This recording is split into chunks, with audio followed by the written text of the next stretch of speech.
Coming up on Network Africa, Mali's vice president confirms a military takeover as regional and international calls grow for the immediate release of interim president Ba Undor.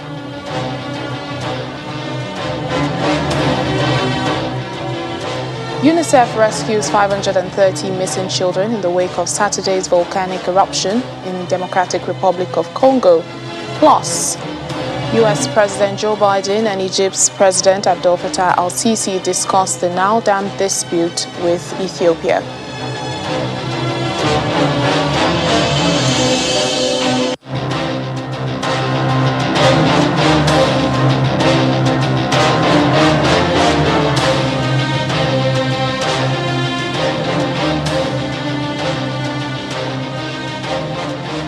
Thank you for joining us at this hour. I'm Layo Adegoke.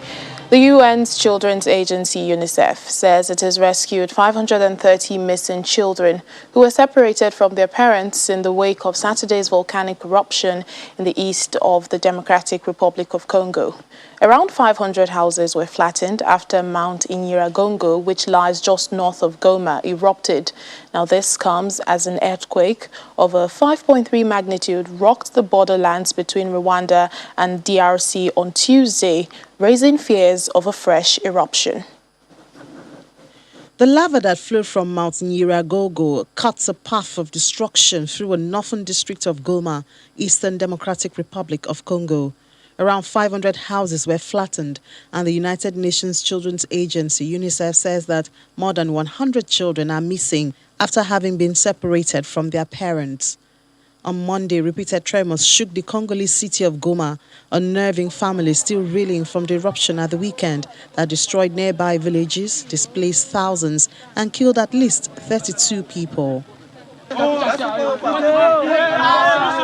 Survivor Nzanzu Mihiwa Zawadi recalled the moment he saw the lava approaching his home. I saw a flame in the distance. I was on the main road. I saw a flame in the distance which came up high up. I thought it was a house that was burning. I thought I should check if I could rescue people inside. And when I arrived there, I thought the fire was not even close. A few minutes later, people started shouting that it's the volcano. Another survivor, Kavira Nzambi Gray, says she was hoping authorities will help give her a new home. I got scared when I saw the fire approaching because I've had a bad experience with fire. When I heard people saying it was the volcano and then I realized it was actually the volcano, I thought to myself that it's all over. I said to myself, we are leaving, but won't get anything back later. We won't find anything left. And I didn't even know if we would get to where we were going because we were not sure which way the lava was flowing to. I just said to God to lead us to choose the right path. Mount Nyiragongo, one of the world's most active and dangerous volcanoes, erupted on Saturday evening, sending a smoldering wall of lava half a mile wide downhill towards the city of 2 million people. The lava flow stopped a few hundred meters short of the city limit, but wrecked 17 villages on the way, cut the principal electricity supply, and blocked a major road, disrupting aid deliveries. There are fears that the death toll could rise further. UNICEF says around 170 children are still missing. Goma is a hub for humanitarian aid in Congo's east, but delivery efforts have been hindered by the closure of Goma's airport. United Nations aid coordinator in Congo, Diego Zorilla, says it could be days before the main road from Goma to the north reopens. Mali's Vice President, Colonel Assimi Goïta, has confirmed a takeover after military men detained the interim president and prime minister and also the defense minister. The colonel says this has to do with the recent reshuffling of cabinet that saw the replacement of 2 senior army officers who took part in last year's coup that ousted then President Ibrahim Boubacar Keïta. He adds that he wasn't consulted on the cabinet changes. It's a precarious situation in the country as this deepens the political chaos in Mali. Many locals say that people supported last year's coup, but they've been frustrated by the dominance of the military in the transitional government and the slow pace of promised reforms. just months after a military coup ousted the previous president. Military officers in Mali detained the president, the prime minister, and defense minister of the interim government on Monday. President Ba Ndaw, Prime Minister Mokhtar Ouane, and Defense Minister Souleymane Doucouré were all taken to a military base in Kati outside the capital, Bamako. This comes just hours after two members of the military lost their positions in a government reshuffle. Vice President Colonel Assimi Goïta confirmed that he removed the president and prime minister because they violated the terms of the transition by not consulting him on cabinet changes. The constitution d'un nouveau gouvernement. The interim vice president had no choice but to intervene in order to protect the transition and defend the republic, in order to push aside the president and his prime minister, as well as the people implicated in the situation. In this circumstance, the interim vice president invites the population to continue their activities and wants to reassure them of the commitment of the armed forces to preserve the higher interest of the Malian people in accordance with the transition chart. Furthermore, the interim vice president wants to indicate the transition process will continue as planned and that the planned elections will be held in 2022. Une intention avérée de sabotage de la transition. Last year, he led a coup against President Ibrahim Boubacar Keïta. He took up the post of vice president in the interim administration that is supposed to pave the way to a return to civilian rule. There are fears that their detentions could exacerbate instability in the West African country, where violent Islamist groups linked to Al-Qaeda and Islamic State control large areas in the desert north. On Tuesday morning, the streets of Bamako were quiet. However, some people gathered to protest the detention of interim President Ba Ndaw and Prime Minister Mokhtar Ouane, but were asked to stand down by a squad of police officers.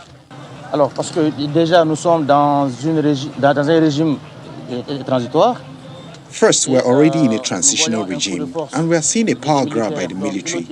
Another immersion from the military in the political scene. As we already know the date for the next elections, we don't see the use of what is happening now.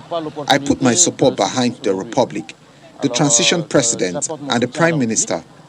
I believe the military have better things to do elsewhere, rather than stay here and wreak havoc in the political game. In the meantime, the United Nations mission in Mali called for the group's immediate and unconditional release and said those who hold the leaders will have to answer for their actions. The region's top decision-making body, ECOWAS, says the delegation will visit Bamako to help resolve the attempted coup. Kati's military base is notorious for ousting Mali's leaders. Last August, the military took President Ibrahim Boubacar Keïta to the town of Kati and forced him to resign. Well, joining us now for more on this is African Affairs analyst Oku Yokmala. Thank you so much for joining us on the program. Now, this is quite similar to what happened 9 months ago to President Ibrahim Boubacar Keïta of Mali, and that eventually led to his ousting. Now, the vice president, the transitional vice president, is confirming a takeover. What is your take on all of this?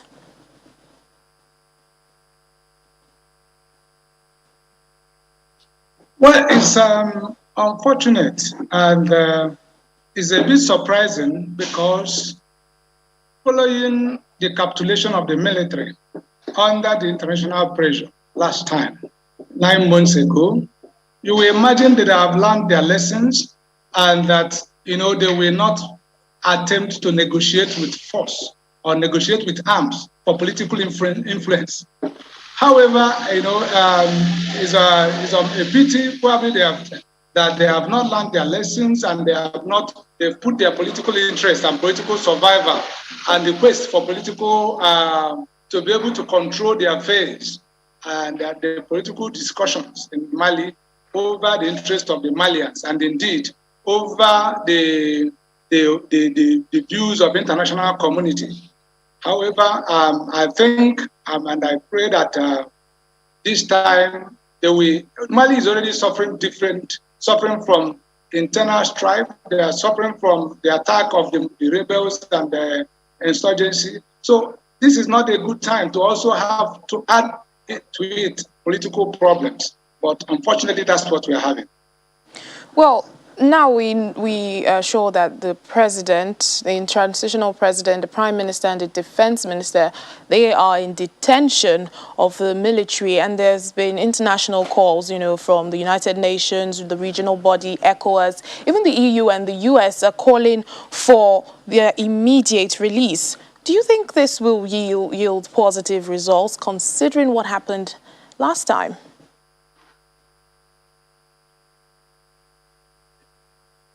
Well, I think if ECOWAS, the countries in its sub-region, especially ECOWAS, supported by the EU, by the US, by the international organizations, if they put maximum pressure on the military, I believe they will capitulate, just like they did last time. When they took over power 9 months ago, the intention was not to hand it over or to to even agree to a transitional period. Yes, maybe this time around, if the international community can apply maximum pressure, including sanctions, including a threat of even in case they commit crimes against humanity, answering individually, I think at least they may not restore fully the transition program, but definitely they will agree to something that may be more in the interest of the Malian people and more agreeable to civilized conduct. All right, just finally, sir, with all that is happening, what impact do you think this will have, on the political stability in Mali? In August 2020, they committed to, having in 18 months' time the transition process, and there'll be an election in 2022. But now there's this shake-up. What impact will this have? It has both impact in terms of politics, in terms of administration, and not only in Mali, but also in terms of security. Not only in Mali, but also in the sub-region as a whole. Particularly countries like Niger and Burkina Faso will be seriously impacted. Countries like Burkina Faso and Niger will be seriously impacted because already there are also the overflow of insurgency from Mali to, there's overflow of insurgency from Mali to Burkina Faso and to Niger. And then when the crisis were added to this, if this leads into a bigger crisis, definitely the citizens of Mali will feel it. Already the economy is already experiencing serious strains. Following the COVID pandemic, and all salaries have not been paid. So, to some of the civil servants for several months. So, this will complicate things in terms of administration, in terms of politics, and in terms of security.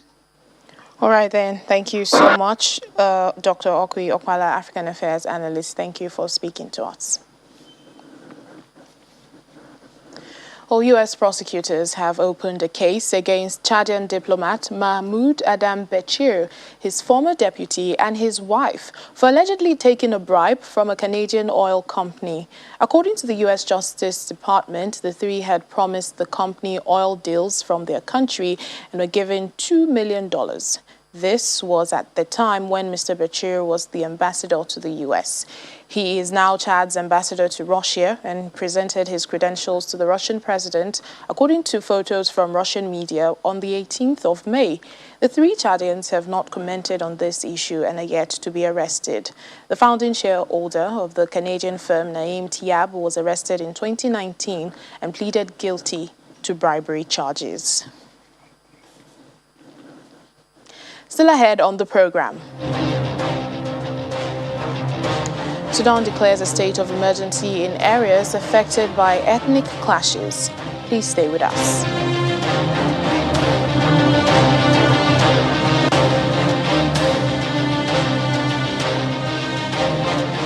Welcome back to the program. It's Africa Day, as many Africans across the globe commemorate today under the theme Arts, Culture and Heritage, Levers for Building Africa We Want. South Africa, a nation with 11 official languages and many tribes, is also celebrating its diversity. While the Zulu and Xhosa tribe, historically referred to as nations, are the most dominant in South Africa, The Ndebele nation has recently been in the forefront fighting for the recognition and preservation of its culture. Channels Television travels to Kwandebele in the Mpumalanga province of South Africa to find out how this nation is managing to preserve its culture of bright colors for centuries. The Ndebele people of South Africa are known as people of color, literally. What others call color blocking, referring to wearing of clothes with different colors at the same time, is what those from the Ndebele culture have done for centuries and are very proud of it. The Ndebele tribe, estimated to be numbering just over 1 million in South Africa, speak isiNdebele and dominate the Mpumalanga province on the eastern side of South Africa. 64-year-old Gogo Sophie Mahlangu is a musician and one of the oldest cultural custodians of the Ndebele people. She spends much of her time painting and beading at her workshop. She also teaches young girls in the community how to preserve their culture.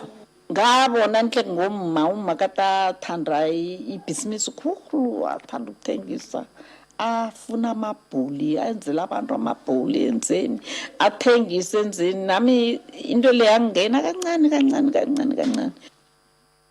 Through the use of beads and paints, she colors everything she touches with her hands, from linen, furniture, clothing and ornaments, with a variety of colors to give all the material around her an Ndebele feel. 35-year-old Thando Mahlangu is an Ndebele culture activist. He has launched a national campaign to ensure the Ndebele culture is represented on national platforms, including television stations. He made headlines recently when he was humiliated at the Johannesburg shopping mall by the mall manager, who felt that the Ndebele attire he was wearing was exposing too much. However, Mahlangu says, as Africans commemorate Africa Day the world over, they must embrace and own who they are. What I can say is, Africa, we need to celebrate being an African. You need to celebrate being a black person. You need to celebrate being yourself, you know. His youthful partner, Ngobile Masuku, is also in this fight. We must not leave our culture because it's where we belong. If you are a youth out there, you don't take your culture seriously, it might be a problem because sometimes if you don't know your culture, you don't know where you're from. According to the historians, after their defeat by white settlers in 1883, the Ndebele people decided to use painting and beaded clothing as a way of silent resistance and preservation of their culture. Ndebele culture expert and researcher Tulani Gacha says the fight to preserve the Ndebele culture is a genuine one. It's a community from the Creator himself. So the Creator himself, he presents himself through the work of the Ndebele today. Looking at the art is the language of the Creator. It shows that in the Ndebele nation, they are cosmic people. They are from the Creator, and they have the special message to deliver in this current time. And the colors of the Ndebele culture are being projected full spectrum globally by the people. A notable torchbearer is 85-year-old Madam Esther Mahlangu, a mural artist who has painted her people's colors boldly across the world. From Johannesburg, South Africa, Betty Dibia, Channels Television News. A report there from Betty.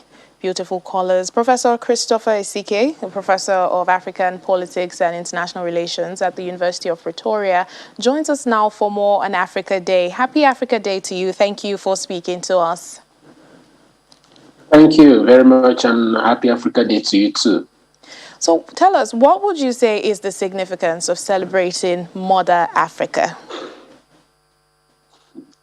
Yeah, I like the way you say Mother Africa is the only continent that uses the feminine pronoun to describe it. Look, Africa Day is the annual commemoration of the foundation of the Organization of African Unity, the OAU, on the 25th of May in 1963.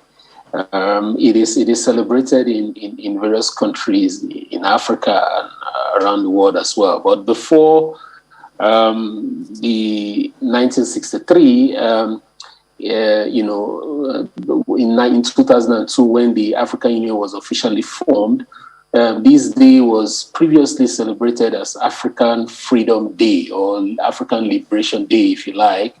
Now, before the formation of the OAU in 1963, the day was used to celebrate the progress of liberation movements in Africa, for 5 years continuously from 1958 by Pan-Africanist leaders in and outside the continent at that time until when the OAU was formed, and then it officially took it over and celebrated it as African Liberation Day, and then thereafter, when the AU, the African Union, was formed in 2002, it carried on the tradition, calling it African Day, and it's now celebrated across the continent and the African diaspora, on this day.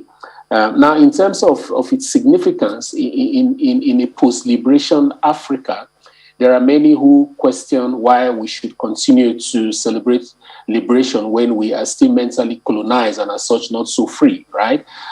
Within this bondage discourse, others have also questioned whether we should not declare some of the perennial development challenges the continent has faced since independence years as new struggles that we need to fight. And in that sense, they ally the irony of celebrating freedom when we are still in bondage in many fronts.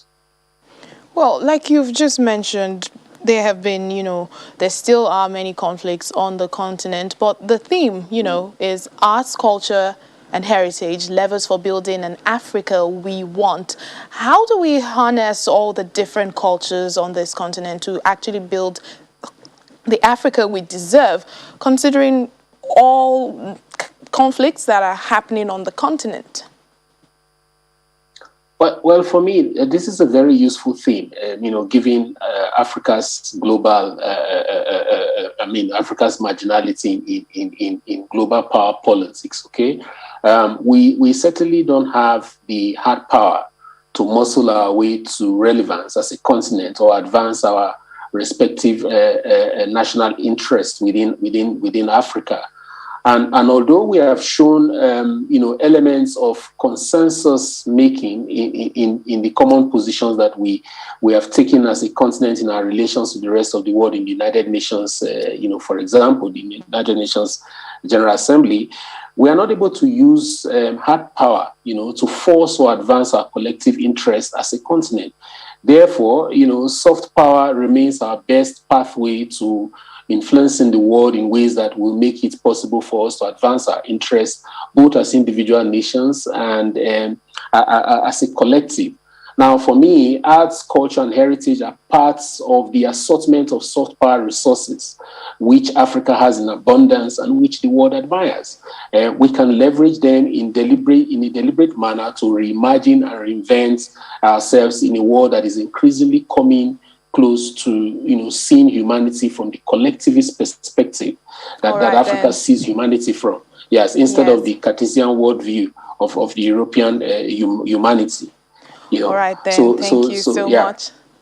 Yes, thank you so much, Professor Christopher Isike, Professor of African Politics and International Relations. Thank you, and happy Africa Day to you once again. Thank you very much for having me. Well, U.S. President Joe Biden and Egypt's President Abdel Fattah al-Sisi have discussed the Nile Dam dispute with Ethiopia on Monday. That's according to statements released by their offices. The White House said in a statement that President Biden acknowledges Egypt's concern about access to Nile River waters, while the statement from the Egyptian presidency says both presidents have agreed to strengthen diplomatic efforts during the coming period in order to reach an agreement. Well, Sudan has declared a state of emergency and a night curfew in areas affected by ethnic clashes. However, violence was reported in some parts of the coastal city of Port Sudan, and according to local media Suna, at least 5 people were killed and 13 others injured. The Red Sea State Governor's Media Office, however, did not give any figures in its statement. Well, that's all we have for you on Network Africa for today. Thank you for watching and happy Africa Day to you. I'm Layo Adegoke.